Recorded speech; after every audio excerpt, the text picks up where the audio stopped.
Hello, everyone.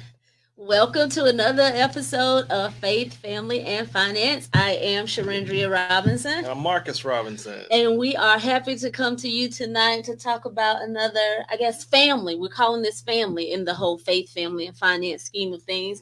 And we are talking about our HBCU families. And are HBCUs still relevant? If many of you were here with us in this space last week, we brought up the same question last week. It was a very interesting dialogue, I think. Absolutely. Obviously so, because we're here again this week having the same conversation. So thank you for being with us again this week. We are very appreciative. And as always, the conversation is not as meaningful, not as thought provoking, and not as energetic without your comments and your commentary. So please type your name in the comment box. We would love to have you. Just say hello. Let us know that you're on and you're in this space with us on this evening. We have some guests with us tonight, and we're going to be able to bring them in. And I'm going to let Marcus introduce all of our guests. I will give you their names, and Marcus will tell you a little bit more about each of them as they all have something special in common. But share. Let me say that first. Please share. And I don't want, listen, if you didn't go to the HBCU, please don't jump off. Please don't jump off. We still need you to stay. We need your commentary. We need your insight. So let's all just have this conversation together. So I'm happy to bring to the screen, to the camera with us today, Miss April Shell and Dr. Lamont Hinton or Sam Hinton and Mr. Hamilton Grant. So if y'all can all join me in giving our guests a round of applause. Absolutely. Thank you all so much. I'm so glad to have you. Marcus, would you want to tell a little bit about our guests, please? Okay, so I'm not gonna get in trouble with any of my friends. I've known I've known two of these three guests for years. Literally. I'll start with the legendary April Shell, the person who I like to call the legendary April Shell. She Yeah, she's You're so kind. I'm working on it because you used to call me Bean, so I'm working on it. But she has a resume that's a mile long.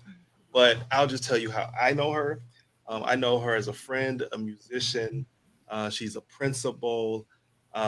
She's an expert bands person. She was the first female drum major at South Carolina State. Yay. 101 band, but all around wonderful person. It doesn't get any better than April Shell. Um, Dr. Sam Henry, Thanks. we know him as Lamont.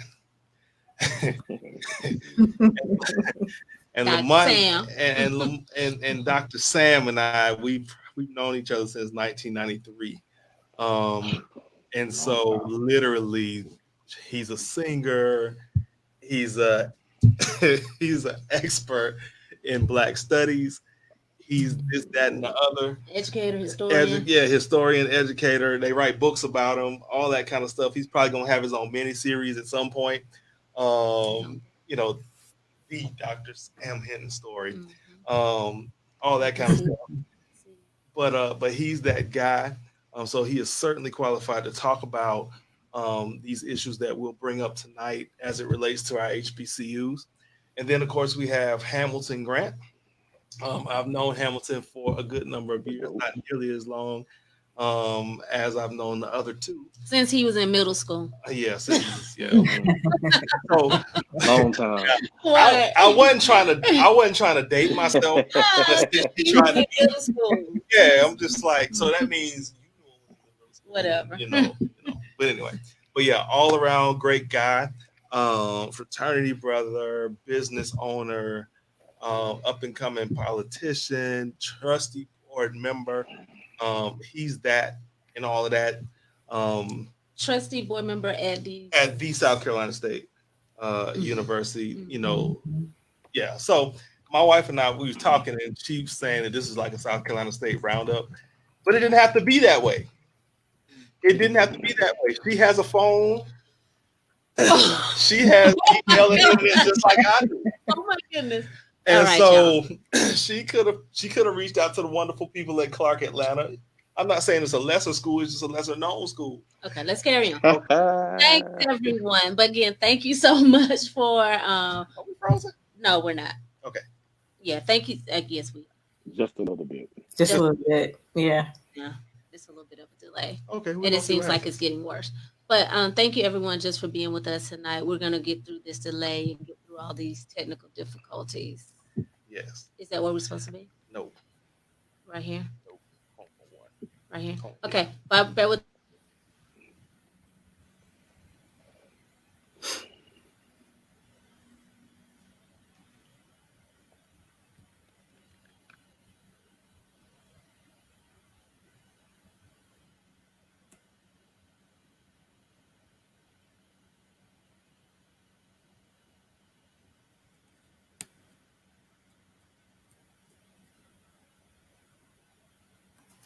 Are you frozen, man? Nah, I don't think so. Are y'all frozen? Okay. No, No, I'm no. Okay, good. Okay, good. I Okay, think it's cool. just Yeah. the host. It's just them. Okay. like, Like, what? I know, cause Oh. yeah, because y'all look like y'all was frozen. I was like, wait a minute, what's this? Ham, we need to have a talk this week, man. I look forward to it. Yeah, we April, ain't how had are one you? of those. I am doing well. Doing So well. now you're in the host seat. I know. I Yeah. don't know how to work this platform here. I'm used to what Zoom and Google Hangouts with my faculty and staff and everything else. Yeah. Yeah. How's that going? How's that going, April? Oh You know? wow. It's going, it's underway. We have like a district task force that's kind of getting some things together. So looking to finalize things next week. There they go. All right. There All they right. go. all right. Okay. Let's try this again. Yeah.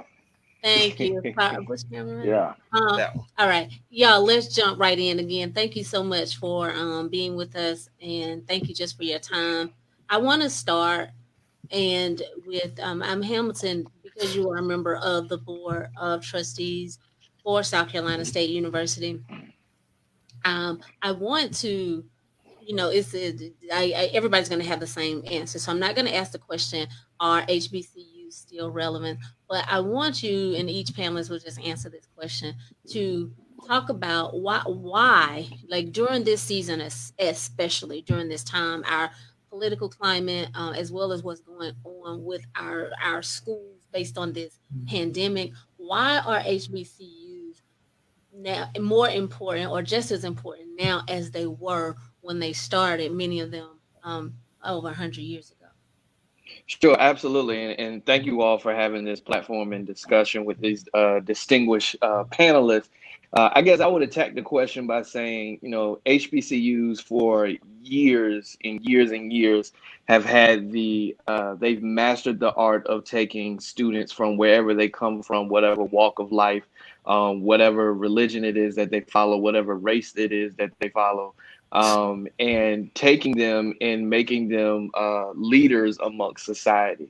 When you look at just about every industry that there is, whether it's politics, whether it is sports, whether it is medicine, whether it is education, at the very top, you'll have graduates of historically Black colleges and universities.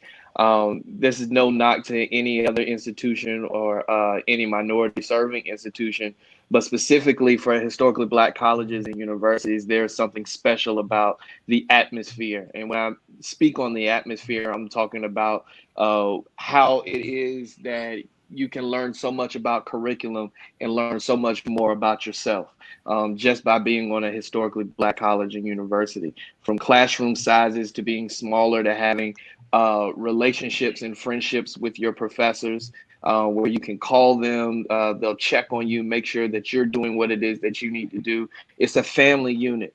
And I think for anybody that is looking for that family unit, anybody that needs an example of it, you don't have to search further than this platform and this discussion right now. Three of us on this panel, between Marcus, myself, and April, were members of the 101 band. Band in it by itself is a culture and a family unit. Dr. Hinton does an amazing job with galvanizing alums from across the country and utilizing that platform to bring up important issues pertaining to our university, as well as going across the country and giving seminars on what we can do to make our historically Black colleges better. So I think more than ever they are relevant, but more important than being relevant, we have to be fiscally stable. Which is something that, when you start talking about money and start talking about schools and Black leadership, you get the side eye.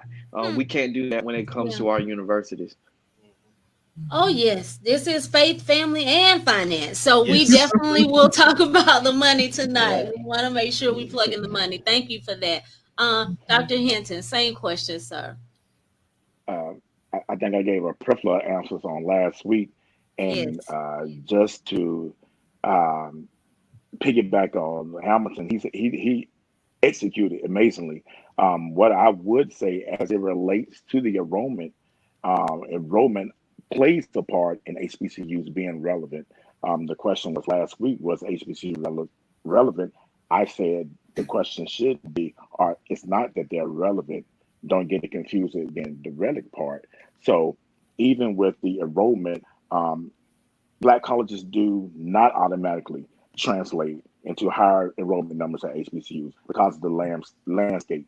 And that landscape has changed drastically. So, because of that, you're going to get the questions which suggest, are HBCUs relevant? Is it unnecessary for students to attend an HBCU? So, getting to the physical part, I wait on you guys to take that because that is something that we really need to talk about more on The tonight. fiscal part. I got you. Okay. Yes. All right. Yes, ma'am. So I would just, like to add, growing up, all I saw was South Carolina State University. Both my parents are from South Carolina State. And I just would, like to see more, um, more people coming towards HBCUs now more than ever. I know we kind of lost the track in just a little bit in the years, but for me, and I think for others, that were going to South Carolina State and going on the band and making sure that you had that experience. I just hear other people saying more of like, well, I want to go to HBCU because I want the experience of going to an HBCU. And I think, in support of South Carolina State and also other HBCUs, we have to come to realization of that experience. What do you want to feel? How do you want to feel when you go to a HBCU? What do you want to experience? Why is it relevant to go to a HBCU? And those are some of the reflective questions I think we all need to have. So I think just making sure that we hone in on and support the HBCUs where they need the most support. It is a family atmosphere, and you do learn a lot about yourself. You come out knowing a lot, knowing who you are and who you want to be, and then that journey kind of furthers on as you matriculate through. Gotcha. Mm-hmm. Oh, go ahead. No. One thing, I was in the first part of this conversation, I was able to have my father on last week, and he talked about how we've got to begin to continue to tell our story. So, like for instance, having platforms like this and taking the time to kind of share our experiences at our historically Black schools is something that's going to be major because right now we've got to tell the story and have to convince people who are sending their kids in the midst of a pandemic. Why should you send your child to a HBCU? Why not any school? For that matter, what makes the HBCU so important? So telling our story was something that he definitely mentioned. And the reality is, when you go to a HBCU, you see people that look like you, um, and you see people who achieve some things. And I think I said it last week. One of the things I used to hate my professor saying was, I got mine, you got to get yours. I used to Right. hate when they say that, but the reality is it was true. You ultimately had nothing. You were young, you had energy, but you couldn't go out and get a decent job. You couldn't start a career, at least at that time. And so the time I was there. say. Mm-hmm. And so, being able to see people who are achieving, who had achieved not just educational exploits, but just other things in life was kind of a major thing for me. And I'm kind of like April from the standpoint. Both of my parents went to HBCU. My mom, she went to St. Paul's College in Virginia. My dad went to Barbara Scotia in Concord, North Carolina. And so they steered us toward the HBCU experience. God knows I went on a lot of college tours. Um, Mm-hmm. and we just saw every school seem like on the East Coast. And so it wasn't surprising, that I didn't necessarily want to go to anything other than HBCU. That's what I saw. Mhm. And when we and in talking about our schools, and last week we even talked about just some of the landscape, the some of the communities where our schools are located geographically, and how they may be the more blighted communities, and looking at how we can begin to invest in the areas around our schools and having more industry. And so I want to talk about like the role that the um, the alumni from your institution. Marcus brought up, although his mom went to undergraduate at an HBCU, like myself, we both also went to graduate school at a PWI, predominantly white institution. So she went to Clemson, and I heard you talk before about IFTE and how it was just a known thing. You knew what that was. You knew that money was coming in. Um, that's something you just heard about. You knew it walking in the door, that it was part of your responsibility to give back financially to your institution. And whether you're giving back to the students that actually attend or giving to the institution directly, we all play a role in giving back. April, I know we were talking a little bit earlier before this broadcast started, and as you mentioned, both your parents graduated from South Carolina State University, and now you all have the foundation, the Donnie Shell Foundation. Talk to Yes. me a little bit about that, how that gets started, and why do they think that was so important? And for our other two guests, what can we do to get more of our graduates from our institution to understand the severity of that financial commitment to our Mhm. institution? Mhm.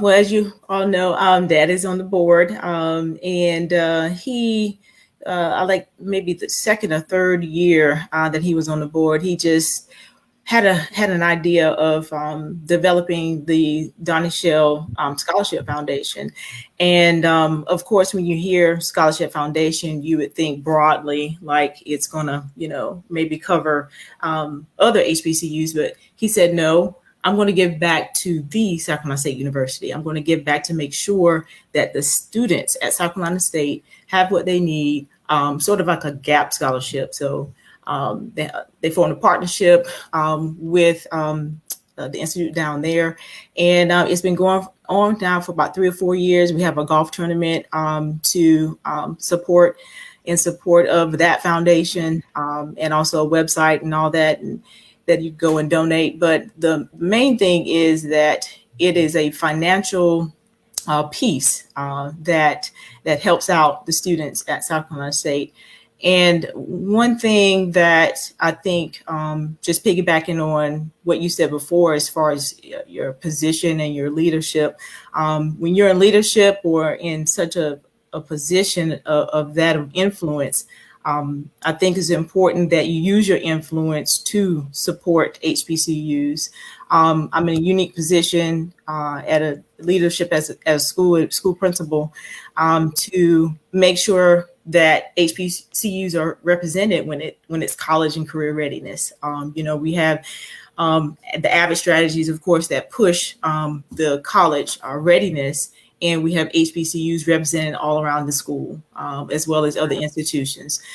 So when you have that support, you have that leadership and the ability to do that.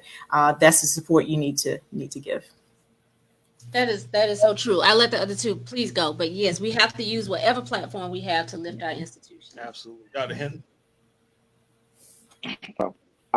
I'll start with the platform. I think when me and you and Syringia, I'm not sure if it was still going on when Hamilton came around, but we used to be excited. Well, I know I used to be excited to watch the UNCF, Lou Rawls, um, come on, every, New Year's, in support of HBCUs.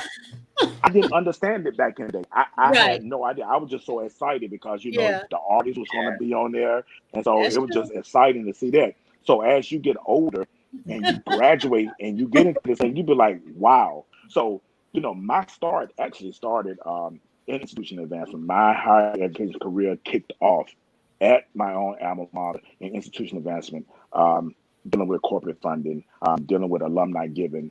So I developed my first scholarship within maybe 8 hours on my job the same day that I was hired. Well, actually, when I started, so I created my first scholarship the same work day, that I started for students, and it just my love for giving, alumni giving, and support for the university started there.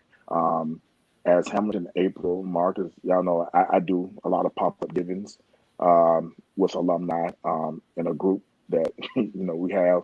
Um, as well, I started another scholarship, which is alumni scholarship, maybe 2 years ago. Um, just raised $10,000, well, a little over $10,000 in support of students within 3 weeks, um, Wow. and for homecoming. And so a platform I never done before in the realm of GoFundMe. And so within 3 weeks, we was able to raise like maybe 12,000 just for that scholarship. So alumni giving is important. Supporting your institution in the means of restricted funding. You have restricted funding, then you have unrestricted. Restricted is given to those funds that are already established. If you give unrestricted, that's liable to go anywhere that the institution needs. That they need to put money there. So that's it. Wow. Thank you. And Dr. Hinton, you touched on a good point that I'm gonna come back to. But my first point is, as the youngest person on this call, one of the things that I would have loved to have seen more as a student is the emphasis of giving back, and not just the emphasis of giving back, but what does that actually mean? As young alums of HBCUs or any kind of institution, uh, my generation, and I'll say our generation for the discussion, is coming out of college seeing the most amount of student loan debt. So my peers are coming out not getting jobs in their career field. Some may work 2, 3 jobs. By the time they're 30, they may just now be buying homes. They may now just be getting married, may now just be starting families. So the fiscal responsibility on giving back has to be more than, are you part of the alumni association? Have you written a check to your university? While all of that is paramount and important, I wish I would have seen more emphasis on what that means in college. I've started and worked with others, as my wife has done at her university, Elizabeth City State University. We have put together a 40 under 40 not scholarship, but a 40 under 40 kind of fundraiser type thing, where we are recognizing at South Carolina State 40 young alums under the age of 40. But there is a giving aspect. Each person is going to be asked to raise $1,000 or more for the institution, and that $40,000 is going to go specifically to helping students pay off balances so they can be registered for next semester. Most HBCUs do not have recruiting issues; they have retaining issues, and those retaining issues are because uh, tuition goes up every year, because state funding decreases every year. Some people may have financial issues to where they cannot pay at that time, and need longer period of time, which has made HBCU special, but in the same time, it has put them in financial crunches over the years. But nevertheless, that gives the importance on saying, hey, even though $40,000 on an annual basis is not a lot, but it's something. And I think as long as we place the emphasis on your $10 is the same as somebody else's $10,000 because you're giving something. That was the narrative that I did not hear in school that I wish I would have heard. One of the brilliant things a sister institution has done is that while students are in school, part of their student fees go to a giving fund, which helps give and create a pool and a pot of money to where they can pull from to do on-campus things. That's something that they're already ingrained in. So by the time they graduate, the undergrads have a 100% giving record to the institution. So when the Boeings and the Volvos and the Mercedes look and ask, why should I give money to your school? The number one thing you can say is, everybody that is a student of the school and enrolled has a 100% giving rate. That giving rate is not asking how much they give, it's the fact that they do give. And to touch on Dr. Hinton's part, which is extremely important, I am a recipient of scholarships, so I don't want this to be a knock to scholarships and the foundations. We need them. In fact, we need more of them. However, most times when people give, they give restricted, which is important, because as an institution, if I'm looking at it from an administrative standpoint and I know I have a need, let's just say a building needs repair and I need money to fix this building ASAP, I cannot pull money out of the Donnie Shell Scholarship Foundation or the Sam Hinton Scholarship Foundation to fix that. That is restricted funds going specifically to that foundation. And I think where a lot of our institutions fail in communication and in planning is to say, hey, we have a capital campaign or we have a capital need. This is what it is we want to do. This is how we want to do it. This is how we're going to be transparent about it. This is where the alumni can play a role. This is what we need you to do, alumni, to step up. So at the end of the day, we don't have to question each other to say where the money went, what's going on. We all know what it's for. And it while it may be restricted, it's unrestricted in its use and its limitations. Wow. Y'all just said a whole lot. Right. I love it. I love it. But and it's so relevant. And in Hamilton, I want to go to where you were, and then Marcus, you definitely jump on in here. I see a lot of people, the comments that we hear, that we see even in the chat, people are just saying they're inspired to give more already or to do more with their universities, their institutions, just by virtue of this platform. So I think that one is already a marker for success. That we at least are pre-contemplating or now contemplating doing more. And once we move to action and we all begin to do more, it's going to be great. But I do have to agree that while you are in school, you really don't have that culture that's being cultivated of giving. It's you walk across the stage and you turn that tassel and you take that alumni oath, and then it's like, oh wait, I don't even have a job yet, or my student loans outweigh my salary, and you're just like, wait, am I supposed to give? So it is so imperative for us to establish during that same time of that freshman orientation, when we're going through freshman seminar, that we begin to talk about giving back. And I equate it to, looking at the tithe, and going back to Absolutely. scripture in terms of whatever it is you give. As long as you are giving something, as long as you know that you're giving, from your heart, you're trying to make a difference. $25, most young adults, most people, period, you spend more than $25 eating out, especially pre-COVID-19 season. You spend more than $25 a week giving out, eating out. And so if you gave $25 a month, $25 a year, I mean, it's a stretch. But if you gave something to your institution, if everybody who walked across that stage reached that and every year gave something, and I think if we begin to stress, even if it's $100, even if it's, because people, if you graduated from a college, you would like to at least think, I could give $100 back to this institution. Right. But it's not, that is not cultivated. It's not ingrained in us. However, at other institutions, it is ingrained. Yeah. It is ingrained from day one. Yeah. And so If it's I could, us creating a new culture. Well, and the reality is, just like our families, some people's families, they go to the same school by generation, right? Mm-hmm. So, for Yeah. instance, I guess April, are you second generation South Carolina State or third or what? I'm second. Yeah. But it could be a situation where we have Oh, we people know who are third. second, Yeah. third, fourth Mhm. generation Mhm. school. And so, they do that with PWIs. One of Mm-hmm. the things I recognize as far as the financial part is something as simple as life insurance and leaving money to the Mhm. universities, the colleges. That's and so Hmm. our community struggles with something as simple as having life insurance in some cases. That never makes the conversation, and so Yeah. I think the reality is it's going to be tight for everyone, you know, Mm-hmm. but the school still has bills just like we have bills.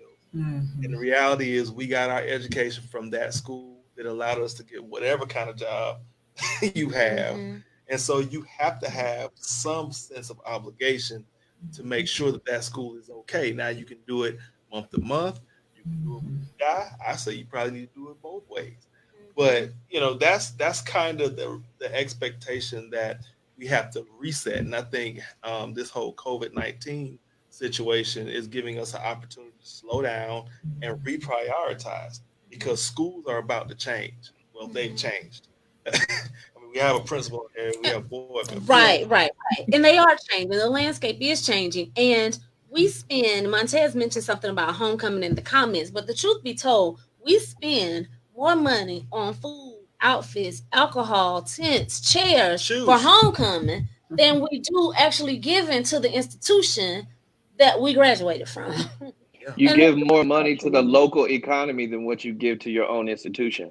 yeah, you are Absolutely. doing that. You're not giving the money to the institution. And so we need to, you know, change the script, flip the script, and we need to begin to give more to that institution. We have two individuals who are in the chat. One who works funeral homes and one who does work primarily, or well, not primarily, but works and sees a lot of life insurance policies.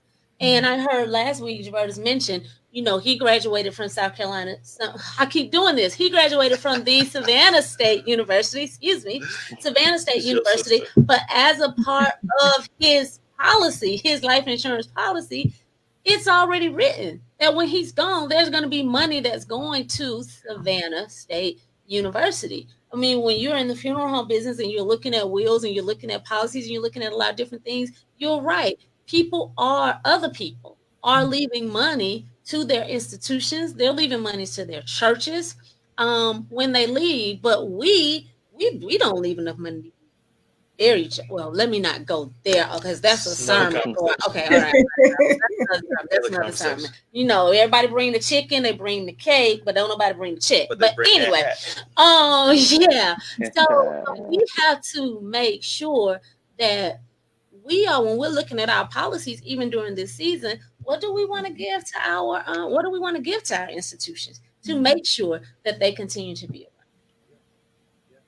And a It's lot of the older, I would say a lot of the older alumni versus our generation, a lot of the older alumni, they're leaving that in their insurance policy. around? Even when I worked in institution advancement, I saw a lot of that, a lot of being willed to the institution in their policy.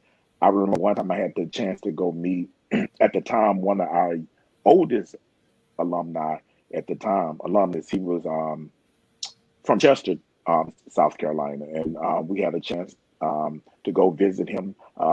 He was a graduate of the Colored Agricultural and Mechanical College, yeah. and Mm, so at that time, I think he was like maybe 97, around 2002. He was like 97, and so everything he had was being willed from his degree. Um, like acres of land for 1890 to come and do research in Chester County. Um, his insurance policy. So and he was in his right mind. Still, talking, not walking on a cane, and so he gave us a lot of knowledge. So I think, those graduates from those 30s and 40s and 50s and 60s, maybe 70s, they're leaving that, in their insurance policy. But when you get to like maybe the 80s and on up, we're not doing it because we're actually not being taught, hey, let's leave something in the insurance policy, or not being taught the importance of how insurance coincide with leaving something, as a gift to your institution versus our counterparts. I So think there you too, go. it might be important to see what's working at other schools, so you can put the system in place. And we may not get a generation behind us, but it may serve a purpose by having the framework in. So you go and you find out the system that's working. How do they give? What do they say to their freshmen? To the sophomores, to the juniors, to seniors, and so on. And what's the expectations for you as you matriculate through and graduate? What are those expectations that they're putting on their alumni to give back? Like with the insurance policy, how many people do know that? The will. I saw a comment down here about leaving it money in your will. So what are some of the other things that we can share, and just start sharing the stories and how people in different ways are giving back.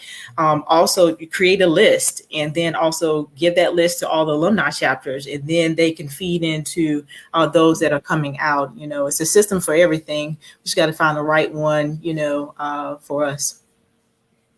Yes, and you have to be able to keep up with us. As Moria has stated here in our comment, like in this comment, you have to be able to keep up with us, y'all. I don't know how USC, I don't know how the University of South Carolina found me, but I promise you, every time we move, I moved 3 times, I guess, since I've graduated, they will find me. They will put out a search party. They will call my phone. The phone rings continuously, and I understand resources and funding, and they may, I get it. There may be more people. There are more people there working to do these calls, and there's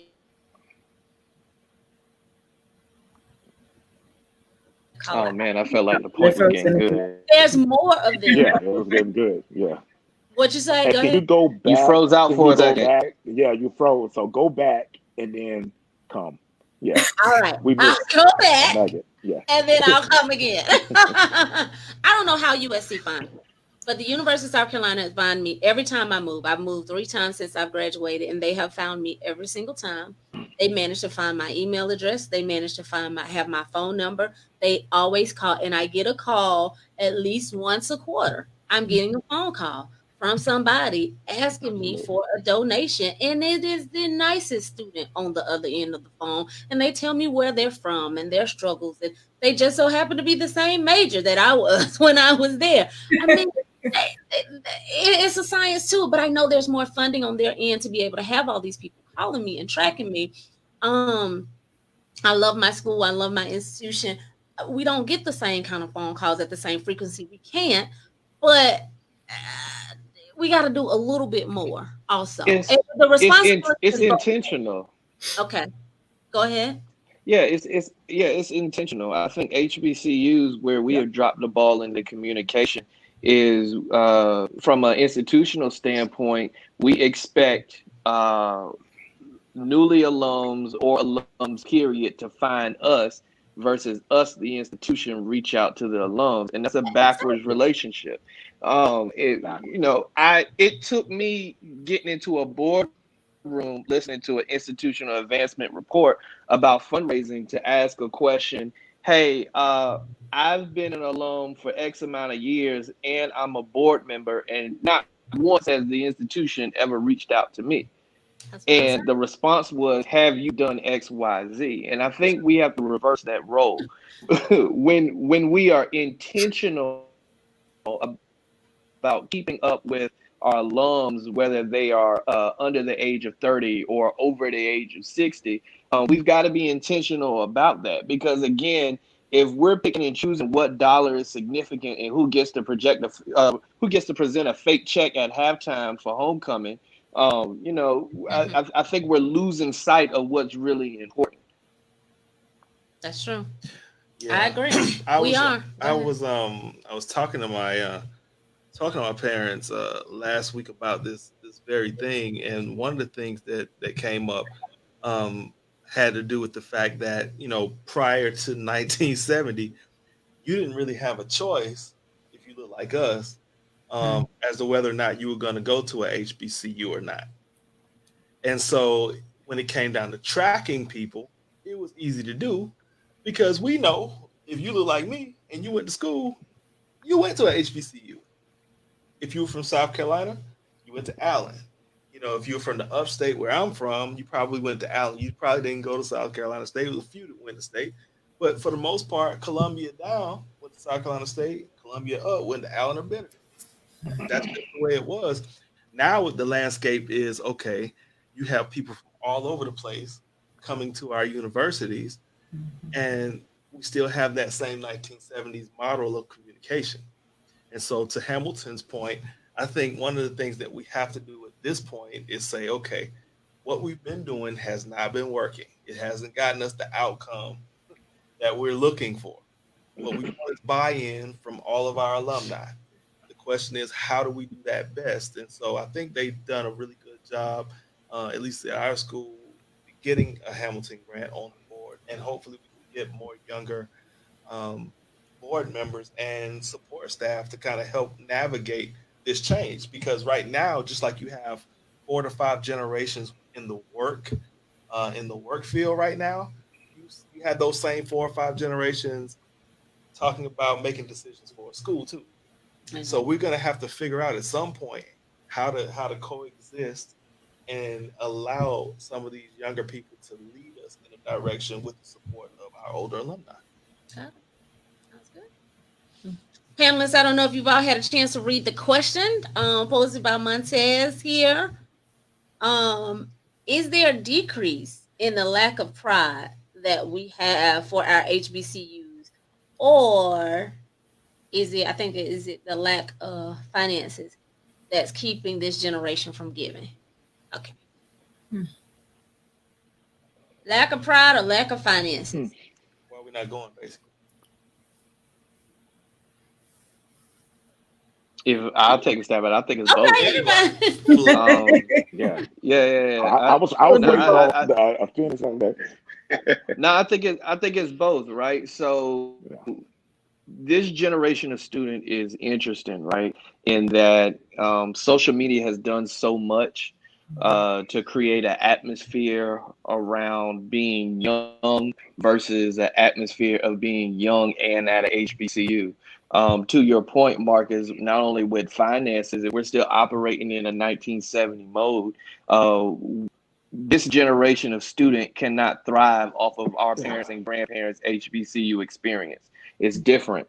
And our universities have to cater to that and have to understand that and understand how to project that. So I think there is a lack of pride when it comes to certain students, but I also say it's a lack of financing. And to go deeper into the financial discussion, one of the reasons why I think more particularly African Americans don't give, especially to HBCUs, is because historically we haven't known to be philanthropic. As a pastor, Reverend Robinson, you could probably give more stories than what we can even count on how many times you have to preach and teach on tithing and why it's important. It's the same thing with HBCUs and why we have to preach and teach why it's important to give something. Because historically, in from the generations, we have not had much to give, or not necessarily understanding how to manage and how to put those funds into HBCUs like our white counterparts have. So I think there is a mixture of both. I think there's a healthy amount of work that we need to do. But first, it starts with having pride in understanding why it is you went to the university. Who are some of the alums that came out of your university? And then what are you going to do to add to that list of accomplishments? That needs to be the thing pushed all 4 years or throughout the matriculation of a student, so that they have that accountability and responsibility to contribute to that university. That is true. And I also think that another to piggy on Ham, and this is not with one generation. I think it's a trend. Um, you know, if something happens, customer service wise, that is not good. That stigma is going to stick with that graduate when they graduate, and so that will cause that graduate not to give back. Or I went to the cashier's office and Hmm. Miss Langley. She was mean to me, and she threw my money at me. So I ain't giving nothing to the school. Or I called the school, and it just rang all day long, and I emailed, and I didn't get a return email to 3 weeks later. That causes an alumni, that stigma. I'm not going to give. So that also plays a part as well as it relates to giving. And that interesting enough, and you're absolutely right. One of the things that we've got to figure out how to do is mature as a people, though, because the reality Absolutely. is, at the end of the day, whether you had a good experience with one person, because that's what essentially what we're talking about. You got 900 people to work for the school, but you had an experience with one person that turned you off. Reality is, we have to start looking at our HBCUs as our HBCUs, and we have to take ownership. Ownership. So, for instance, if because we're not taking ownership, what we're doing is we're actually giving our power away to other groups and other institutions. The reality is, our schools were founded for a reason.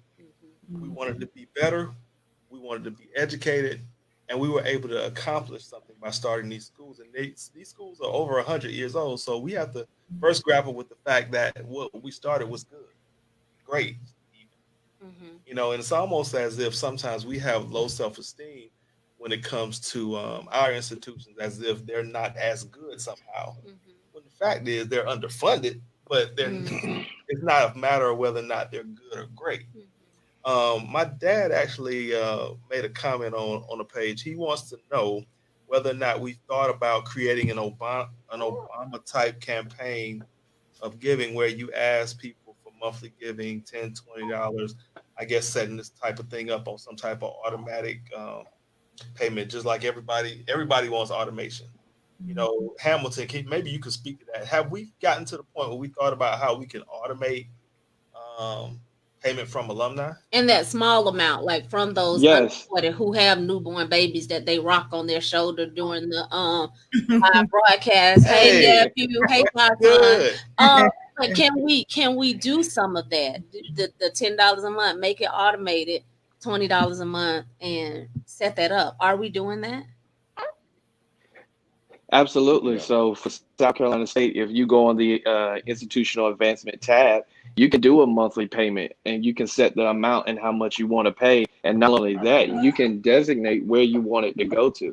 So there are ways, all right, Ham, there are ways where you can do that. And so we just have to look out for that information. I'm sorry, y'all, I'm multitasking. Hey, Hey. you know we understand. Yeah. So then my mom asked this question: how would we encourage parents today to put money back for a college education? Now, again, both of my parents, they are products of HBCUs, and my brother and I, we don't have student loans primarily because they save money. We had some scholarships, but the reality is they save for our college education. And, I don't know if that's more of a financial literacy question for our community, Yeah. but the reality is we talked several months ago about student loans and the amount of student loan debt that people are incurring as they graduate with the same degree, no matter where they go. And so how do we um, communicate saving for college um, to these people who are about to send people to our schools? I would like to hear April's Yeah. answer since she's in K Mhm. through 12. Come on. Yeah, I know. And that's what college readiness. Work with middle schoolers 6th through 8th. I was going to say that, we have several programs that, parents can come in and look at the different entities, that you have beyond high school. We just had a program pre-COVID, might add, that they'll come in and they can get, actually, if their student is an avid student, and go on to actually Ridgeview High School, where they have the Avid Early College. Their tuition, of course, is paid for in, for within the 2 year period, because they'll get college credit and high school credit 2 years. So they'll only have to pay for 2 years after they finish the actual, program. But within that orientation, it goes into how you can start saving. So I think it starts, in the middle school, really, and then high school and beyond. But I think if you are having that conversation, having those community conversations early to get the word out, and the more experiences you share, social media is not just for your personal, things that go on. It is also, what are you giving? How are you giving back to your community? What are you doing to make sure that we're in a good financial state? That's something I think we really, really need to touch on. And, again, with the financial literacy piece, we actually have a class. I had an opportunity to kind of change up my FTEs a little bit. That's what you can do. And so we got a financial literacy teacher. So, starting there helps out a lot. He's one of our co-curricular teachers. And so with that, they're already seeing the necessary, getting the necessary skills to go on. And their parents are excited as well. They love that. Wait a minute, Principal Shell, are you saying that you are teaching financial literacy in public schools? Yes, ma'am. We're one out of What? the maybe 7 or 8 middle in the school? state. Yes, it's One out middle of how school. many? Maybe 1 out of 7 or 8 in the state. We're the only one in my district, only middle school in our district, Wow. that teaches amazing. financial literacy. So I wanted to make sure that I said, if I was ever in a position to get a financial literacy teacher, we need to start there, and making sure that 6th, 7th, and 8th grade students going through, that stage of life, knowing how important finances are, because that's one of the things that I had that, not through the school, but my parents taught me. But how many other students don't have that, opportunity at home and that structure at home? So it's important to make sure that you have structures in place to do that. So yeah, financial literacy, 6th, 7th, and 8th, Dave Ramsey, you name it. We put all that into report, into that curriculum within the schools. I love it. Okay, we'll come back for another segment. You just got another show idea. I got another one. And listen, All right, I'm ready. let me say this. We actually need financial literacy for those first generation parents. Yes. Once their students get to college, we need some type of parent support group, so that those parents can also be educated. So, I mean, if they're not getting it through K through 12, and then once they get to college, they need to stop right there and educate those parents. That can come from divisions of like institution advancement or student success and retention, to educate those parents, especially during freshman orientation week. I think parents are still having a class or whatever. I hope they're still having some type of entity for parents to attend while students are navigating through campus. And that's a good way that parents can go through like those crash courses for financial literacy, where the financial aid director comes in and speak with the parents about, different scholarships and loans and the do's and don'ts with different loans and interest rates. So that's good. Wow. Well, and Yes. and I guess in kind of wrapping this up, because this hour This has went been by great. fast. I know we have like 5 minutes left here. But the thing is, we have to recognize that our challenges with HBCU life, whether it be fiscal recruitment or what have you, they are layered. Yeah. You know what I mean? So, we're talking financial literacy. We could easily be talking about the breakdown of the family and the impact that when you have a breakdown in the family, what type of economic hardships you're going to face as a result. So you're looking at 1970 versus 1990 versus 2020, and it's going to get more interesting just with this whole pandemic. And so, we have a layered uh, myriad of issues that we're going to have to pile through. And I'm certainly grateful to this panel for sharing their insight, because we learned a lot. I think everybody has been engaged and been informed based on our comments and based on personal messages that we're receiving. So I do want to thank you. I want to give everybody though a minute. We have 4 left, so I'll give everybody a minute to make some closing comments. If I give everybody a minute to make closing comments, and then we'll close out the show. Well, I just want to say thank you so much for the invite. I really enjoyed just coming on here and sharing, my experience, but also hearing the experience of the other panelists as well. So I thank you very much for this opportunity.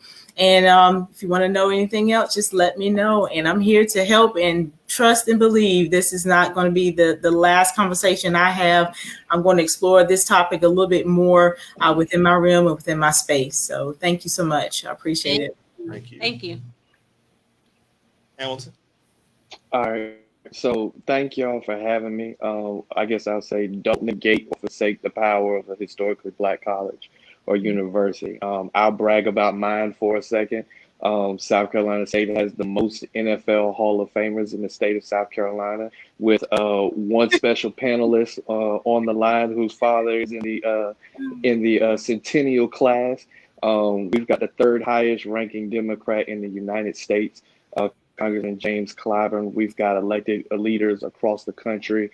South Carolina State has the most officers in general officers in the military, second behind West Point. I think that is very, very important to put into note. So, again, we have the reputation as HBCUs and the skill set to take any type of student, create a leader out of them, and put them into the world to do amazing things.